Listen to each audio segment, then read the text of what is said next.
I'm TJ Dudley, and this is Average Joe Sports Talk.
Campus at Montgomery Catholic, and I'm gonna let this young man introduce himself at this time.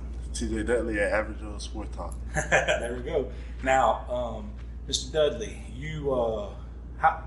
where did you grow up? First of all, let's start right there. And what was your childhood like? I was born in Birmingham, but I moved down here pretty early, and then I came up playing football, basketball. I stayed in different activities. I played the piano and art too. So. What? Yes, sir. Piano? Yes, sir. I played the piano and I can draw a little bit. Really? Yes, sir. So you're artistic away from the football field. Yes, sir. Now, what sports did you play coming up? You played football and basketball? Yes, sir. I played football, basketball, and I was on the swim team. Swim team too? Nice. Yes, sir. Now, y'all don't have a swim team here, do you? No, sir. Would you be active on it? Yes, sir. I would. That's awesome. When did football kind of take off for you and become your predominant sport? I mean, you played basketball as well, obviously. You played in the state championship game last year, but yes, sir. Football in general, when did that take off and become your number one sport? Really in high school when I was like, that was the deciding factor. Because I came up middle school, elementary, and I was good at both sports. But when I got here, I focused on football more. Absolutely. Yes, sir. Now, what grade was it when you first started here? Ninth grade. Ninth grade. Yes, sir. How has things progressed to where at this point you got 39 scholarship offer athlete, 4-star athlete? How's that progressed and what's that been like? Man, it's been awesome. I mean, coming here my ninth grade year, I had to sit out. So every game I was on the sideline waiting my turn. And then come around spring, we had other big guys like C.J. Percy and Chase who were here before. So we all had like coaches that wanted to come my ninth grade year. And when they came and see me, it all took off from there. No doubt. Yes, so, and now you guys have an incredible program now. I mean, you guys, the state championship game last year in football and basketball.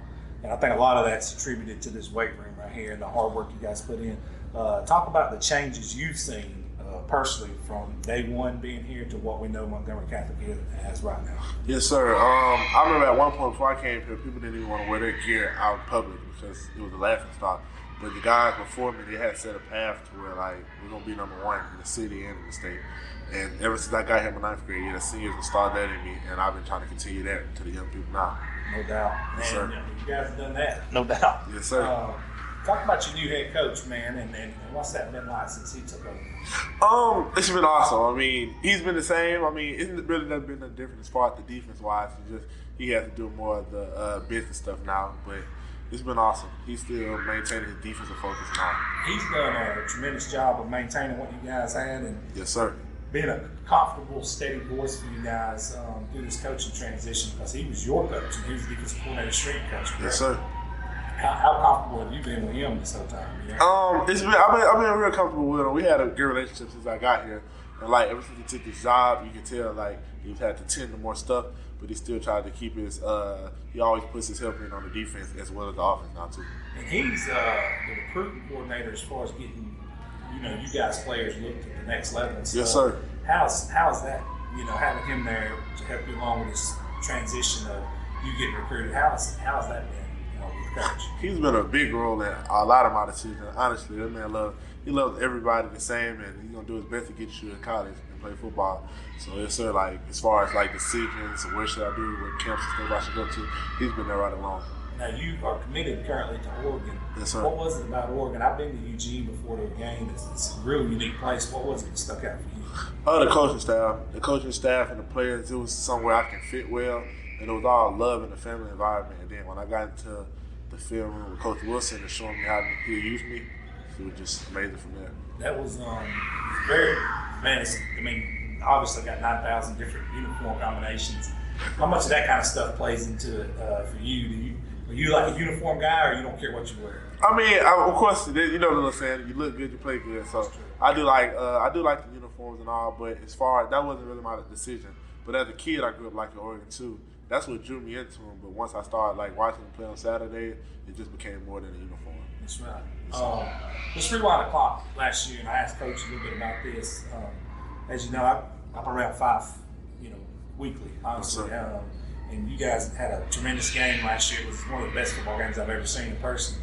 Talk about your mindset heading into that 5 game. You guys finally made the state championship game, and you guys approached to that game. Man, you can tell even the playoffs, since the first round of the playoffs, we were locked in. We were the underdog. I want to say every game of the playoffs, including the state championship game. We had the same mentality from game 1 of the playoffs to the state championship. We were ready to prove the world wrong about us. Yeah, now you guys jumped out to a 16-0 lead and really was shocked a lot of people. Even on the side, 5 fans were like, wow, nobody's, I don't know if you know this, but 2019 they only gave up 3 points. Their defensive starters in 15 games. That's crazy. And then that year they only gave up very, very limited points. Nobody scored more than 1 touchdown. You guys jumped out a 16-0 lead. Yes, what was going on in your mindset at that time of the game? When we went up 16-0, it was a lot of energy. Everybody was energetic, and you could tell we wanted to keep it rolling. Yeah. We weren't as shocked as maybe some of the fans, because we knew what we were capable of since the beginning of the year. Yeah. And so once we went up 16-0, it was a mindset to keep going, keep it rolling. Yeah. Yes, sir. And you guys, it was back and forth after that at that yes, point, and 5 ended up pulling it out in a very close game. But you guys, and yourself included, had, it's not finished. Yes, sir. You guys are knocking on the door, and it's obvious. Even this year, you guys are loaded. Probably the favorite, odds-on favorite to win again this year. What was your mindset coming out of that game, and what was said to the guys in the locker room after that game? One, never had that feeling again. That was a feeling that I can't even explain. Afterwards, after we were up 16-0 at half, and then coming back and losing the game, it was just a lot of sad faces. But Coach told us to keep our head up, don't cry, because we knew we'd be back again this year. Yeah. So, you guys probably will. Yes, sir. You are loaded again. Then, you guys weren't done. You went and had a tremendous basketball season. Talk about your basketball season last year, and you was a big part of that team. Yes, sir. Basketball, we all had the same mindset, because a lot of guys that were there last year, we had them the previous years and on the football team. So everybody had that little sour taste in their mouth from the state championship. So it just gave us more motivation in basketball. And when we got to the state championship, it was like this whole rematch thing. But our coach had broke it down to us it's not a rematch, because we never played in basketball before. So we came in the mindset, we came to win. It's another good game. Now you guys, I'm short in that one, but yes, again, the mindset coming out of the game, the things you learned. What was that like? One, definitely a learning experience for football and basketball, because Fife was a winning program in football for sure, so they've been to the state championship many times.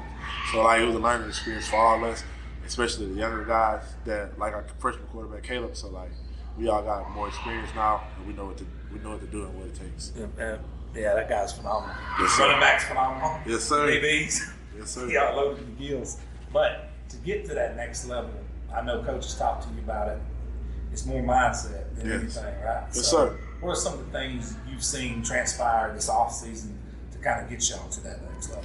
One, we can tell this weight room behind me. I mean, it plays a big part in us. Like on the field, like just pushing people around, and on conditioning and things like that, just making sure we can finish through everything 100%. So once we get to the second half, state championship again, we know to finish and not let up.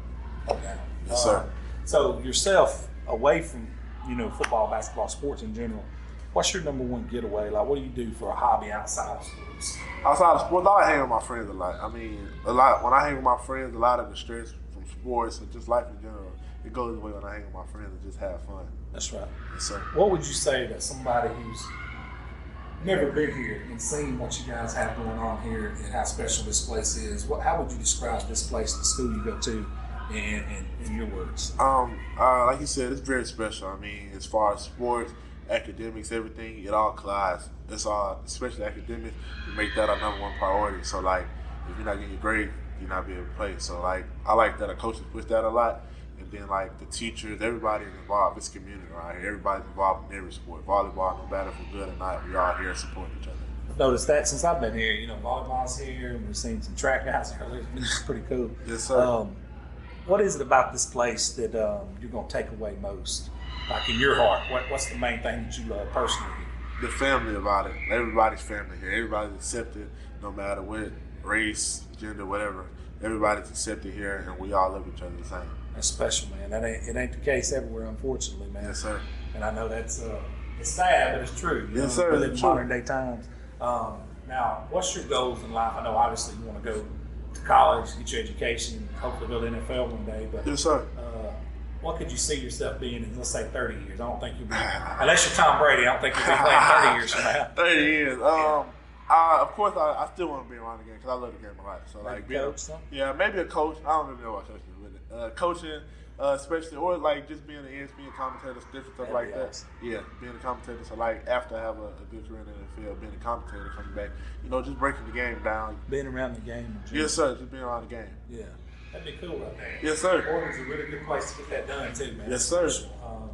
Man, it's been an honor having you in. I know you guys are watching film now and about to get in this weight room, so I ain't going to hold you up. My man, good luck going forward this year. Yes, sir. Thank you. Thank you.